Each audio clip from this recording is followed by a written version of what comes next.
Արտգործնախարար Արարատ Միրզոյանը հունիսի 9-ից 10 աշխատանքային այցով Ֆրանսիայում կլինի ՄԱԿ-ի կենսաբազմազանության մասին կոնվենցիայի կողմերի 17-րդ համաժողովը COP17-ը Երևանում անցկացնելուն ընդառաջ Ֆրանսիայի արտգործնախարարի հրավերով Միրզոյանը Նիսում կմասնակցի ՄԱԿ-ի օվկիանոսի հարցերով 3-րդ համաժողովին։ Հայաստանը COP17-ը հյուրընկալելու է 2026 թվականին։ Համաժողովը հյուրընկալելու համար դիմել էր նաև Ադրբեջանը։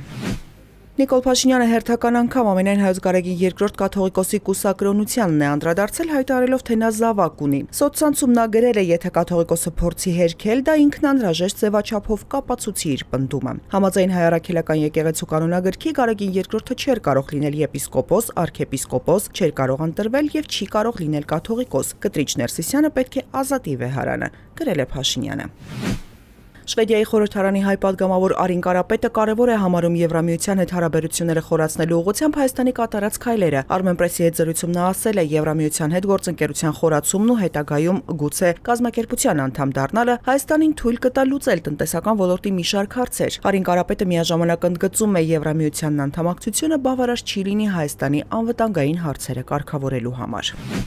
Թեհրանը սպառնում է սահմանափակել համագործակցությունը ՄԱԳԱՏԷ-ի հետ, Իրանը դրան կգնա, եթե հունիսի 9-ին սկսվող նիստում ընդունվի բանաձևը, որով կհաստատվի, որ Թեհրանը վերջին 20 տարիների ընթացքում առաջին անգամ խախտել է ՄԱԳԱՏԷ-ի երաշխիքային պարտավորությունները, հայտարարել է երկրի ատոմային էներգիայի կազմակերպության ներկայացուցիչ Բեհրուզ Քամալվանդին։ Թեհրանն ավելի վաղ արդեն նախազգուշացրել էր, որ խիստ քայլեր կձեռնարկի արևմտյան այն երկրների դեմ, որոնք Վիեննայում կայանալիք ՄԱԳԱՏԷ-ի նիստում կաջակցեն այդ բանաձևին։ Կառույցի վերջին զեկույցում նշվում է, որ Իրանը զգալիորեն մեծացրել է բարձր հարստացված ուրան արտադրելու ծավալները։